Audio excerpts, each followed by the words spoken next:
Welcome back, and today we're talking about the God of High School episode 8. Like always, let's just jump into it.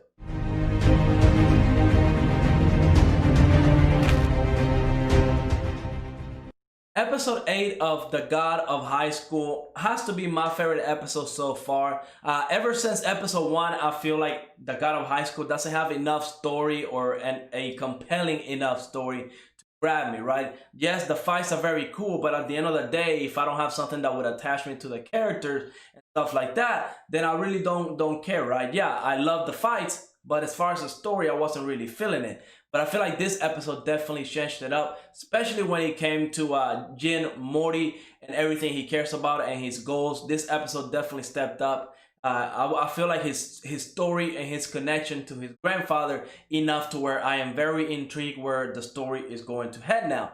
But let's break the episode down. We had some big events. We had an introduction of a couple new characters, and I definitely want to talk about them. For example, the first one, Park EPO, I believe that's his name.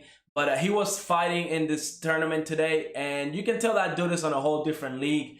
I don't know if we got to see his Shiryuke power. He did use like a little speed movement thing. And I don't know if that was his Shiryuke power. Maybe it was, maybe it wasn't. Who knows at this point.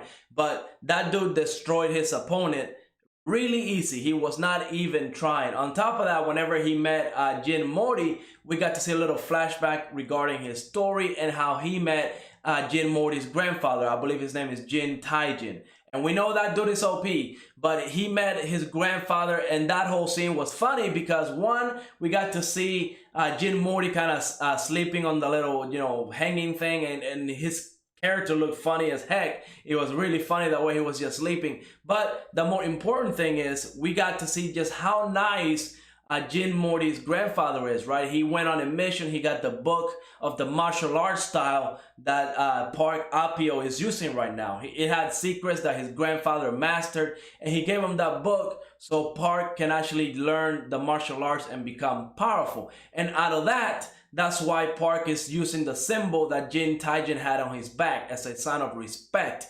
Now, we also got more flashback with Jin Taijin and the reason why he left Jin Moris. We see that he definitely knew that bad guys, I'm assuming Nox, was going to start coming after him. So in order to protect Jin Moris, he left. And I mean, I like that. I like the fact that the grandfather actually knows that, he's not going to put his grandchild in danger no matter what. So he chose to leave. Yes, it kind of sucks leaving a child behind, especially at that age. I believe Jin Moris was 6 when that happened. But it had to be done, right? It had to be done because Nox, I don't put anything behind them. I'm pretty sure they would get the kid and hold him hostage just to hurt Jin Taijin or to get Jin Taijin to do whatever they want. Whatever goal they have, I'm assuming Jin Taijin has to be a part of it because they were trying to get him, I believe 2 episodes ago, whenever he was on top of that mountain and they supposedly fought. We see that Park, the administrator of the God of High School, showed Moris like the aftermath of that fight, right? The aftermath. That's why Jin Moris in this episode was kind of down, because for all he knows, his grandfather is missing and he could be dead. Now, he doesn't believe it. He definitely 100% believes that his grandfather is a beast and he's out there still, like he just destroyed all those people. But that's not the case. I mean, this episode, after the flashback that we got with Jin as a kid and his grandfather leaving, definitely gives you some sort of attachment to the characters, especially when his grandfather was telling him that it's important to have friends, and that's where Han and Mari come in, right? We see that they found out it's Jin Moris' birthday and they go to his house and throw him a party. Now, I'm wondering who gave him that message, who sent that message over to Han and Mari so they would know, that it's Jin Moris' birthday. I'm pretty sure it was Park, but I'm wondering what's the end goal here. Is Park trying to protect Moris? Does he have a close relationship with Jin Taijin and he's kind of looking after Moris, especially when it comes to this kind of things? Hopefully we find out more about it as to why they got that message. But it was a really nice, touching moment. We see that their bond is definitely increasing, and I do like that when it comes to anime, right? I want to see those character development, especially when it comes to Moris. So far, definitely, I would say Jin Moris is my favorite character, but the end of the episode where we got to see a mysterious letter kind of show up at Jin Moris' house, and it was a picture of his grandfather being held hostage with a missing arm.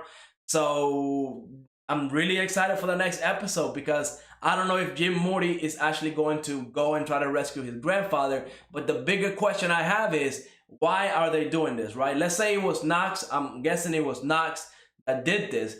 Why are they doing this for Jin Moris? Why are they going through the trouble of dropping that picture off, that letter off? Are they trying to kidnap Jin Moris? Are they trying to use Jin Moris against Taijin so they can use him for whatever they want? They definitely have an end goal, and I'm guessing Jin Moris is definitely a key to their goal. Maybe he's supposed to be like the I don't know, the Messiah, the one that's supposed to have the power of God or something, and they're just going after him, and they're using Jin Taijin to get to him. I don't know at this point, I'm just guessing, but I am intrigued by the story so far. I'm actually really happy that the story of the God of High School is picking up and it's giving us some great character development when it comes to Jin Moris. I can't wait for the next episode, but like always, let me know what you thought of this episode. Go ahead, leave a like, subscribe, and I will see you on the next episode.